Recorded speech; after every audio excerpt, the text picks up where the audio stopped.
मित्रों नमस्कार। आपका स्वागत है।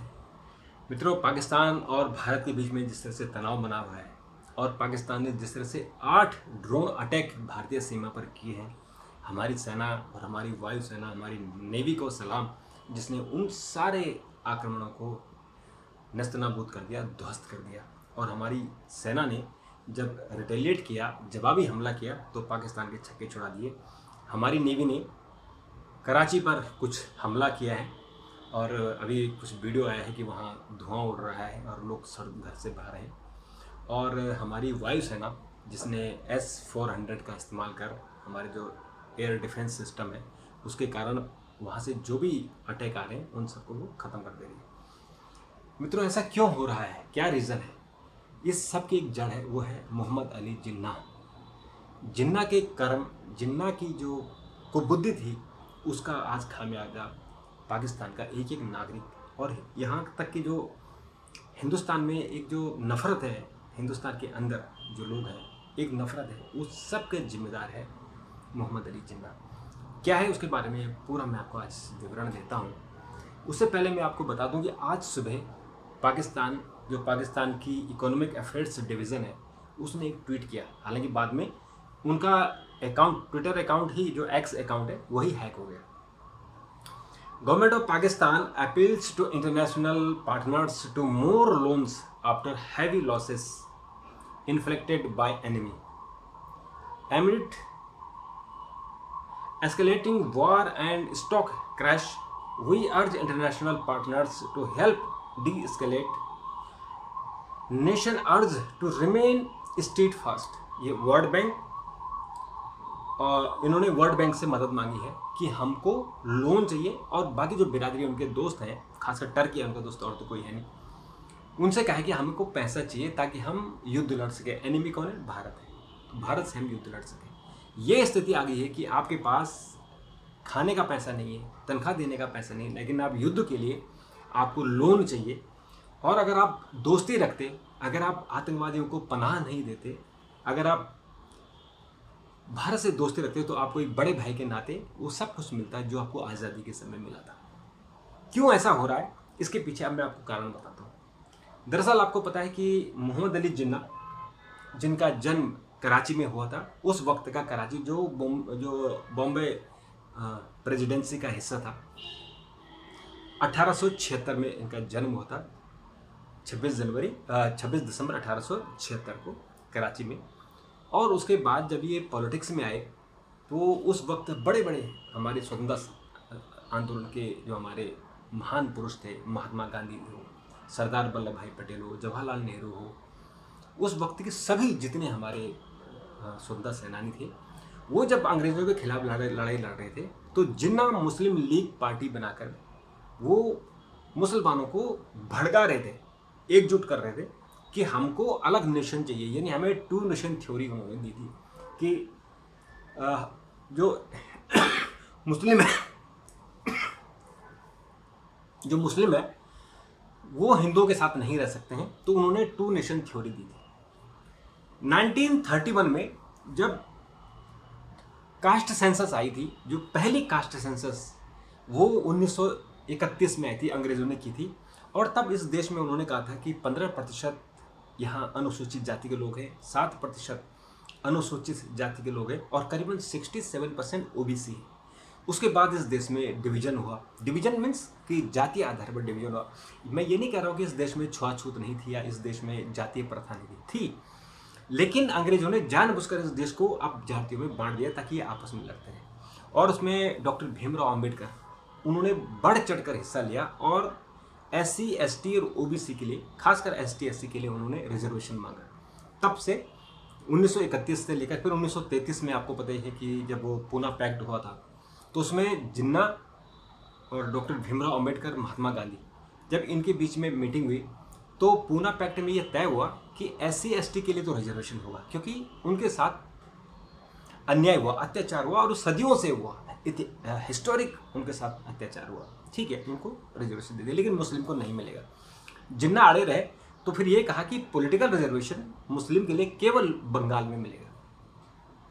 तो उसके बाद 1935 में जब गवर्नमेंट ऑफ इंडिया एक्ट बना तो 1936 में हमारे देश में पहला इलेक्शन हुआ, और उस इलेक्शन में चूँकि उस वक्त 12 हमारे यहाँ राज्य थे, केवल 12 स्टेट थे, जो आज 28 स्टेट हो गए। तो उन 12 राज्यों में से कांग्रेस को सबसे ज़्यादा सीटें मिली थी, हर जगह उनके लोग जीते थे। केवल बंगाल ऐसा था जहाँ मुस्लिम लीग के लोग जीते थे, और ये सिलसिला चलता रहा। और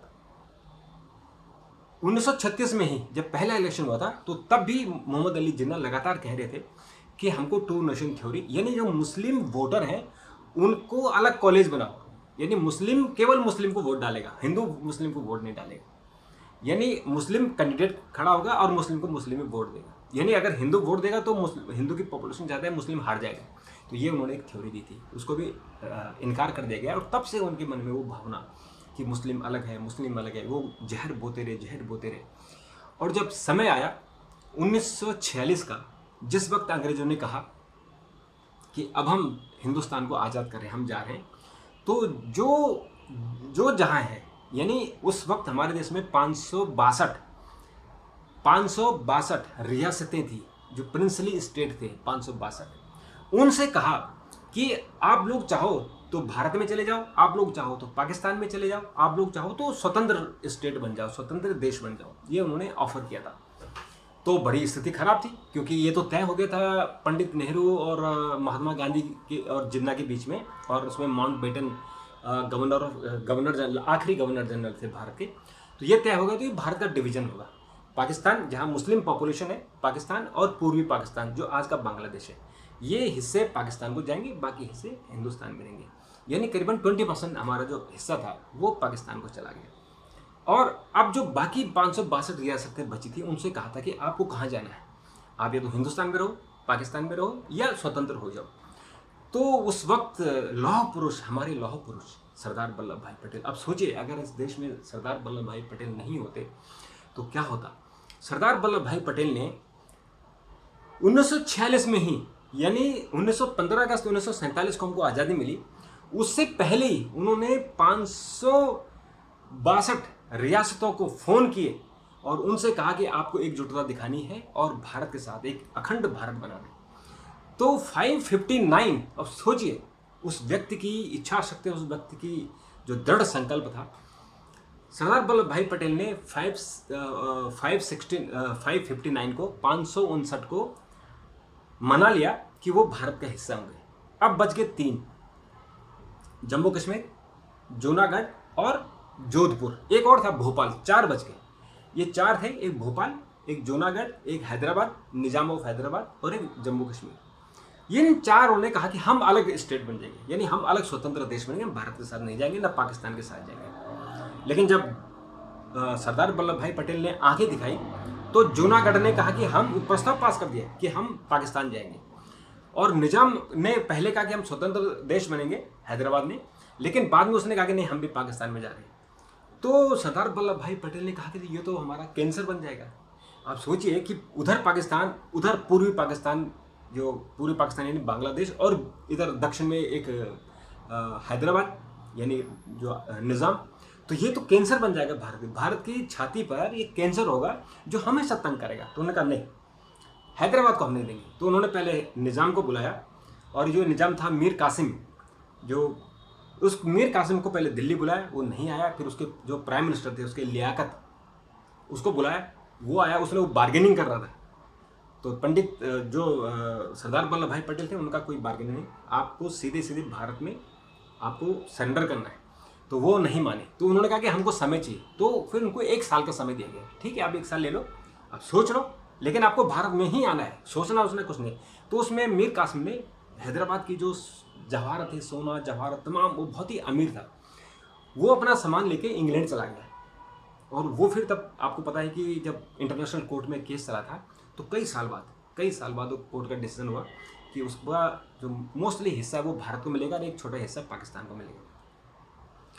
तो उसने 1 साल बाद जब वो नहीं माना, तो फिर सरदार वल्लभ भाई पटेल ने वहाँ अपनी सेना भेजकर और 1949 में उसको भारत में शामिल कर लिया। तो हैदराबाद अगर आज पाकिस्तान में होता, आप सोचिए कितनी बड़ी दिक्कत है। उधर देखो बांग्लादेश कितनी प्रॉब्लम क्रिएट कर रहा है, हैदराबाद एक प्रॉब्लम क्रिएट करता है।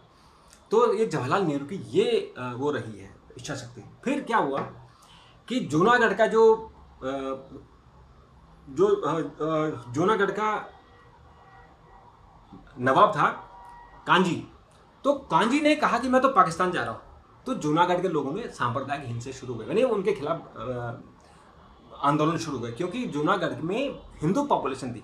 उसका जो नवाब था वो मुस्लिम था, जो कि इसलिए था कि जब औरंगजेब के समय जब मुगल शासन कमज़ोर हो गया था, मुगल साम्राज्य, तो औरंगजेब ने कहा था कि जो जहाँ है, जो जिस स्टेट को संभाल रहा है वो वहाँ का नवाब हो जाएगा। तो इसलिए उसने जैसे कोलकाता का जो था बंगाल का नवाब, ऐसे अवध का नवाब, हैदराबाद का नवाब, ये निजाम, और ऐसे जूनागढ़ का नवाब, ऐसे उसने नवाबों में देश को बांट दिया था। यानी उनको कहा था कि आप इंडिपेंडेंट रहो लेकिन हमको टैक्स देते रहो।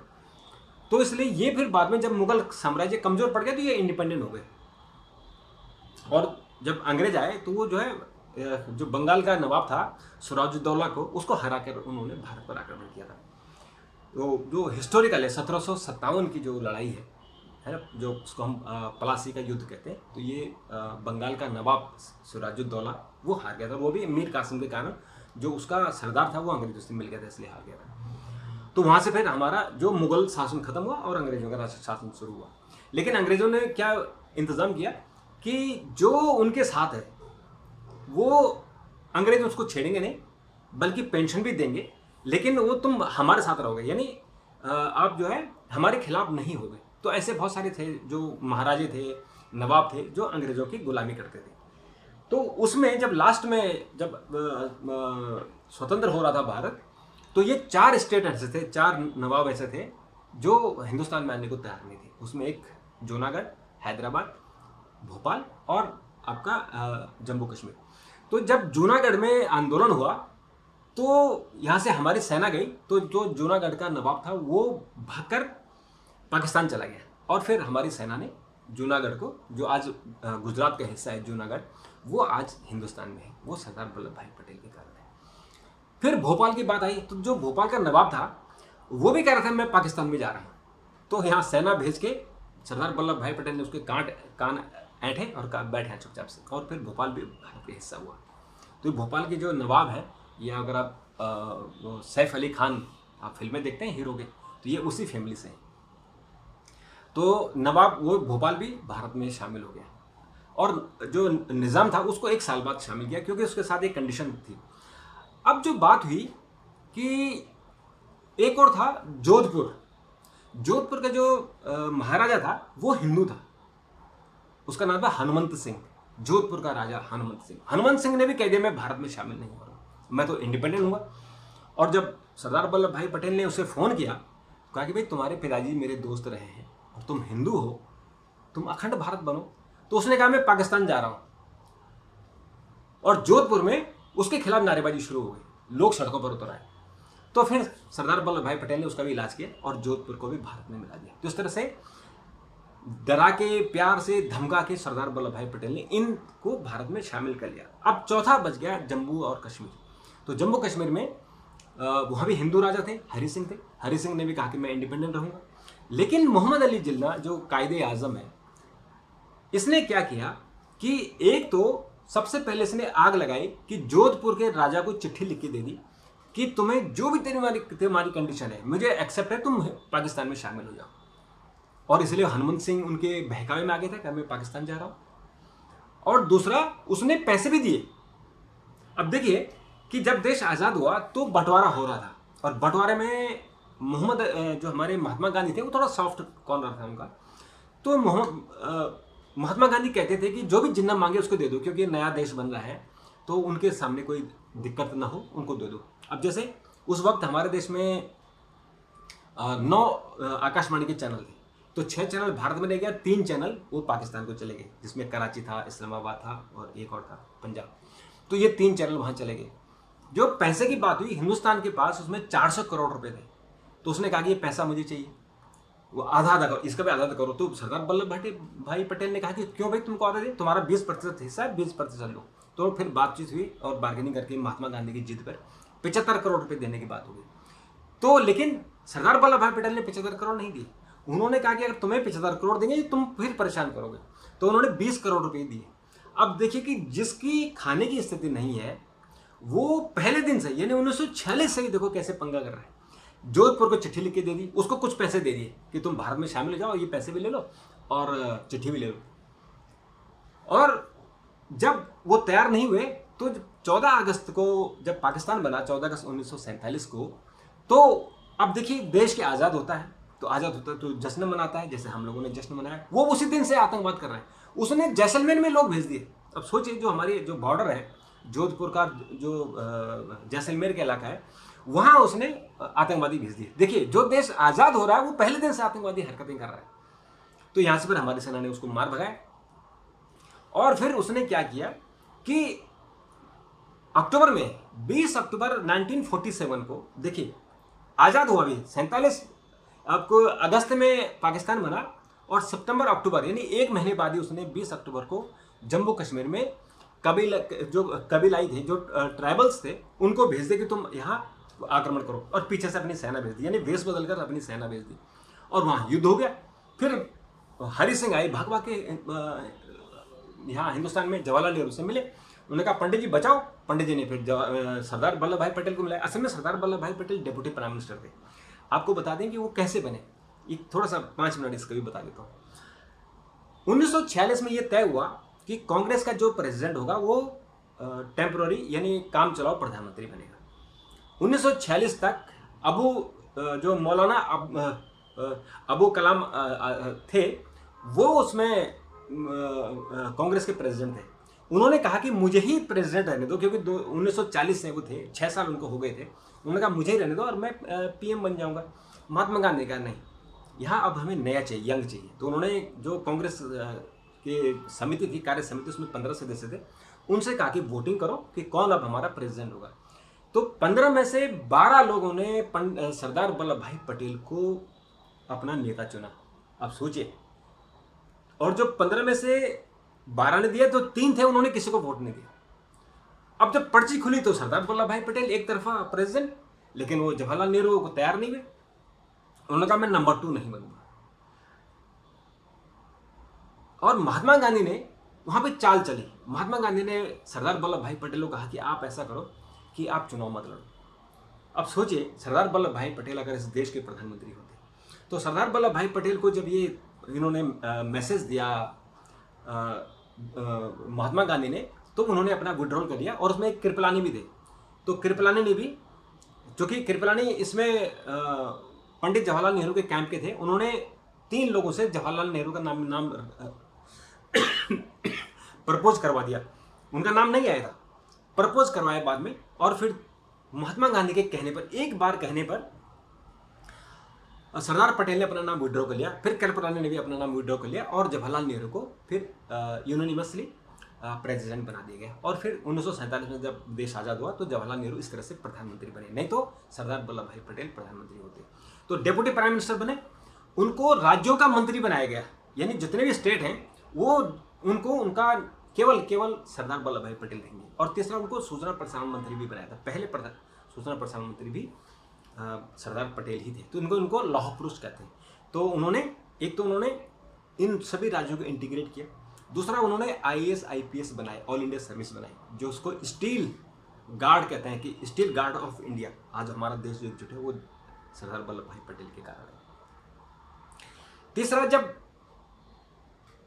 20 अक्टूबर 1947 को जिन्ना ने सेना भेज दी और वहाँ हरि सिंह आए भाग भाग कर, तो सरदार वल्लभ भाई पटेल ने कहा कि आओ हम मदद करेंगे।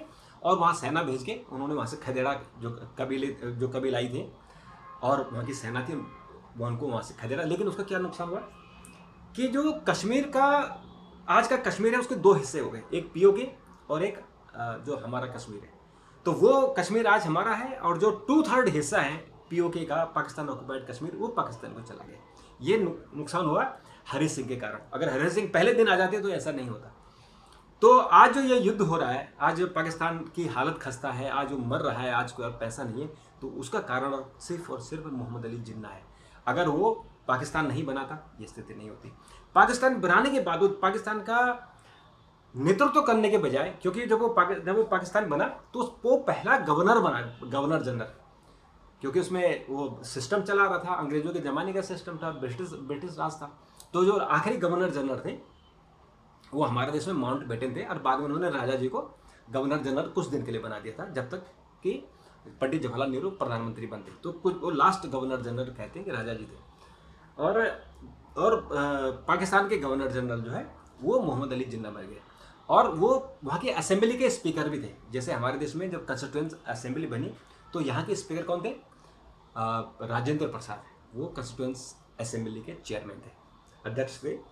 तो और वहाँ के जिन्ना थे, तो जिन्ना के पास दोनों भाग था। तो वो अपने साथ लियाकत को भी लेके थे, यही लियाकत जो निजाम का प्राइम मिनिस्टर था।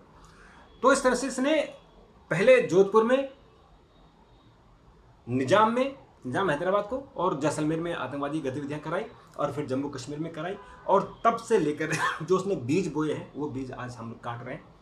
आज हम उस फसल को आज हम काट रहे हैं, और उससे ज़्यादा पाकिस्तानी लोग काट रहे हैं। आज पाकिस्तान का क्या स्थिति है? आज वहाँ का आर्मी चीफ राजनीतिक नेता की तरह बात करता है, और वहाँ वो आंदोलन कराता है, और उसकी ये स्थिति है कि कल से घर से बाहर नहीं निकले। जब हमारे सेना ने वहाँ अटैक किया, जब इसने अटैक किया, उसको जब हमने जवाब दिया, हमारी सेना ने, तो वो भागा हुआ है, उसको समझ नहीं आ रहा क्या करें, क्योंकि वो लगातार अपनी सेना से छुटपुट जो हमले करा रहा है। कल उसने 8 हमले करवाए थे, और हमारी सेना ने, हमारी एयरफोर्स ने उन 8 हमलों को नस्तनाबूद कर दिया।